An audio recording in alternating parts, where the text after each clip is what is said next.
Thank you, Celeste.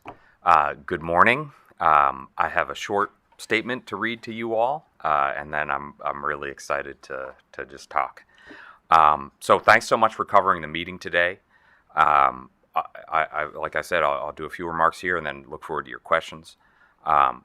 Again, I am honored that President Trump appointed me as FERC chairman.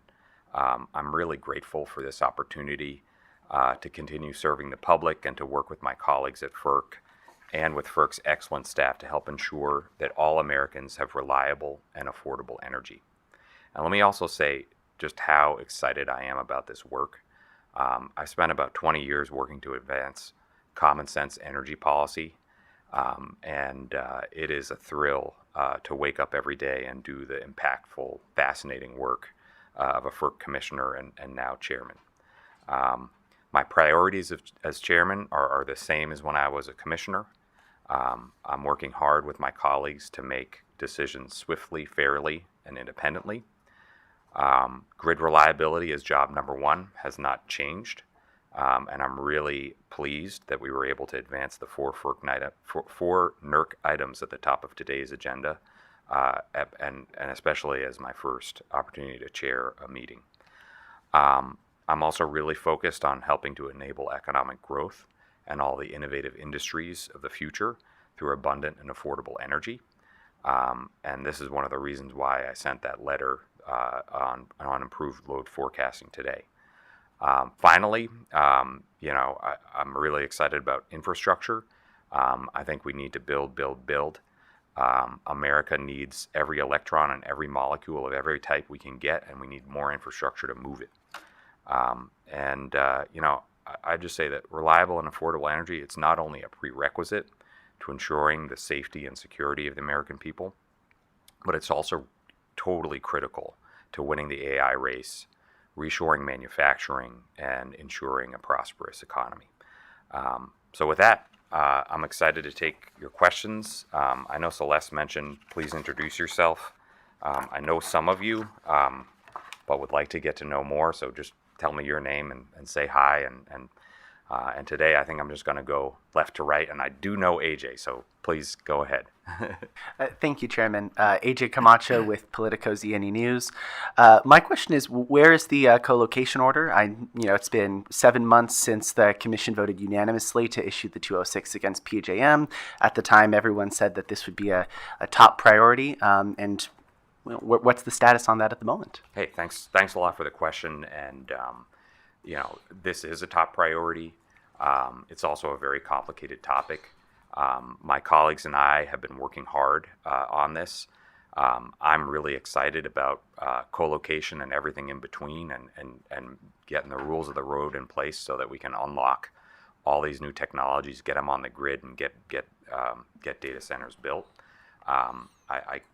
Again, pending contested proceeding with lots of different opinions on it, but we are working diligently to adjudicate that record and move something forward. So let's be in touch soon, and I will promise you one thing. If I'm in this role, I will definitely let you know when we do it, and we'll talk about it a lot. Next, please. Hi, Carlos Anchando with E&E News. You just talked about grid reliability. Nice to meet you. Oh, nice to meet you as well. You just talked about grid reliability being one of your the top priority and needing every electron. Mm-hmm. I'm wondering if you could comment on the stop work orders that the Trump administration has issued for offshore wind, and also to what extent you're concerned that potentially a future administration could direct FERC to issue stop work orders for gas pipelines or LNG export terminals. Hey, thank you for the question. I'll say a couple things. First, I respectfully would suggest reaching out to the agencies whose purview are those projects to ask them on status. I don't know.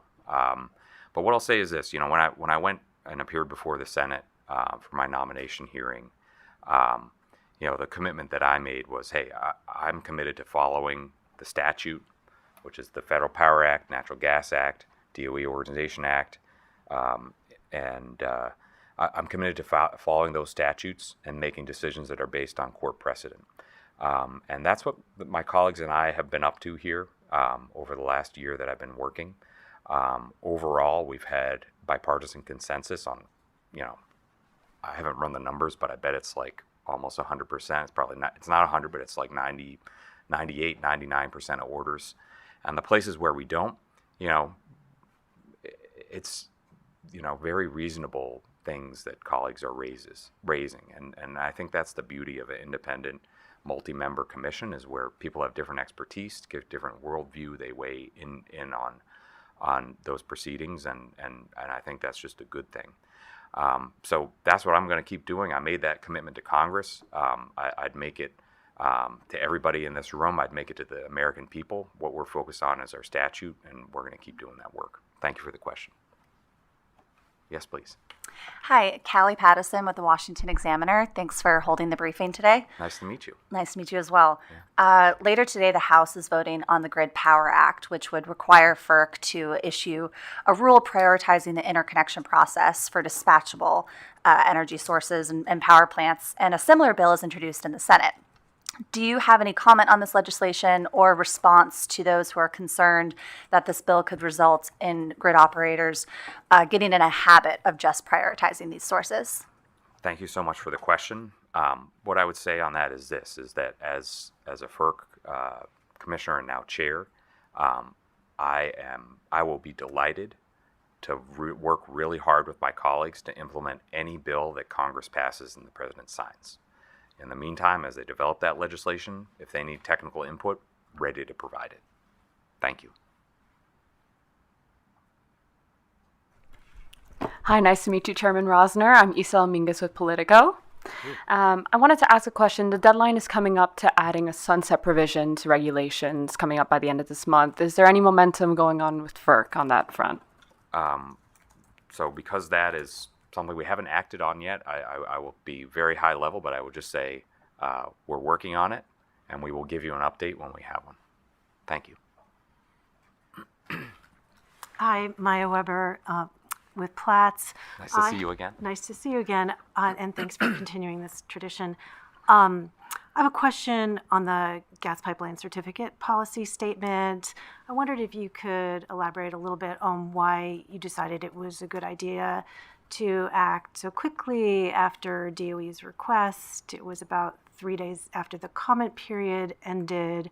I'm hearing some consternation from some of the public interest organizations about that possibly sending a message that community impact is maybe not so important to FERC. So I'm wondering what your thoughts are about that.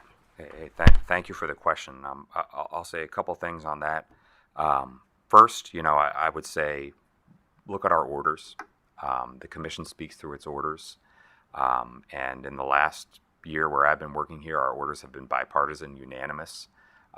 We are hearing from all stakeholders, and we're adjudicating those filings and project proposals and following the law. And so you can expect that to continue. I would just encourage everyone who has questions about what is the implication of that action is to just look at our orders, and I think we speak through those. Thank you. Hi, Mr. Chairman, George Wykamp with Platts. Really appreciate you doing this and answering our questions today. I wanted to ask about the oil pipeline index review that was on FERC's unified agenda filed with OMB. Do you intend to have FERC issue a new proposed rule for the 5-year review of the oil pipeline index rate while you're chairman? That proceeding is due to be conducted in 2025, and there hasn't been any action from the Commission in the NOPR that was issued in late 2024. I was curious if you had any update on that. Yeah. So I can't give you exact timing on a pending item, but what I would say is we've been working on it. I think I know I am committed to act before the current index expires, and we'll be working on that diligently. Thank you. Hi, Commissioner. Emma Whitford with MLEX. A lot of great questions asked already. I would say we heard a good amount from former Commissioner Christie about agency independence. It'd be helpful to hear your thoughts on that, and public interest groups that are concerned about changes going forward to FERC stated generation neutrality. So if you could speak to that a little Sure. bit, that'd be Thanks great. for the question. A couple things. I mean, I watched the nomination hearing last week, so hopefully you all did too. If you haven't, it's on a stream, and I know people had lots of questions for potential future colleagues on that topic. So first thing, I would point you to that. And the second thing I would say is, the DOE Organization Act is still the law of the land, and it asks us to do this work, consistent with Congress's direction. Nothing's changed there. My colleagues and I, again, to work on anything at FERC, it takes 3 votes. I think we're all laser focused on achieving things that are good for the country. And so, from my perspective, that's working on accurate, clear, stable market price signals to get new infrastructure built in the places where it's needed. That means connecting new generation to the grid faster. Please see my letter from March on using automation and AI to do that faster. It means fair and fast decisions on things that affect energy projects, whether it's a pipeline, a hydropower project, LNG, transmission lines, all that stuff. Permits, rates, good planning, finding the efficient set of solutions to our challenges. And then also bringing industry best practices up to the forefront and elevating them and removing barriers to other people acting on them. And, part of my philosophy is, it takes a long time to issue a regulation and get progress that way. And so I'm really interested in things that industry can just do. And so they can just call up any number of companies that can help them automate an interconnection study and get rolling with that. They can work with their members to get more precision on load forecast. And again, I'm just incredibly excited to be working on energy in this moment. And, these are the problems we're trying to solve. So thank you very much. All right, that's everybody in the room. Should we do online? All right. Let's start with James Downing with RTO Insider. Hi, thanks for taking my question. Just on the issue about the load forecast, can you talk about how it's complicated by the fact that a lot of these are customers at the retail level and under state jurisdiction, and how do you coordinate that to wholesale and your authority and stuff? Yeah.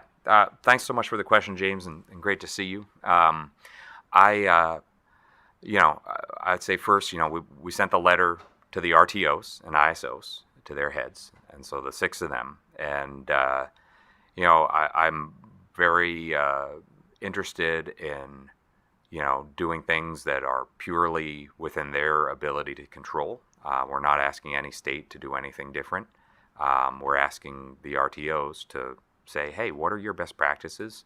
Just to make sure we're accurate, because being either high or low means that we're not planning for an efficient set of infrastructure to meet the challenge, which, I'll be the first to say, I see that there's a lot of demand. I'm convinced there's load growth. There's error bars around it. Even if you took them off, the direction is still, there's a lot. And this is just about making sure that the RTOs are talking to their peers, are elevating their best practices on how to do this most accurately so we get efficient solutions to the problem. Thank you very much. Okay, let's go to Ethan Howland with Utility Dive.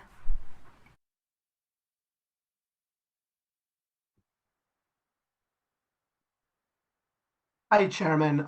Thanks for the questions. It's Ethan Howland with Utility Dive. My question is on E9, the ISO New England formula rate challenge by the main ratepayer office. I'm just curious if you could sort of elaborate a little bit on that decision, why you think it's important, and sort of in the context of concerns about a regulatory gap, basically, in oversight on formula rate projects where they can go into rates with, relatively minimal review?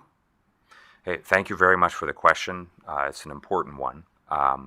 Because this is something that we could have a recurring request on, I am not going to comment on the details of it, which I know is a frustrating but frequent FERC response. But those are our rules, and I'm trying to follow them. And so what I would say is there is a team here who can talk on background with you about the details of the order. And I know Commissioner Chang mentioned this at the meeting, but she has a statement on it that also provides her thinking in addition to the remarks she made at the meeting. Thank you very much. Thank you, Mr. Chairman. As the chairman just referenced, we're going to have staff available for a few minutes after the chairman, now actually, to answer any questions on agenda items if you have them. So thank you, Mr. Chairman, for your time. Appreciate it. Thanks, everybody. Look forward to reading your articles. Appreciate it.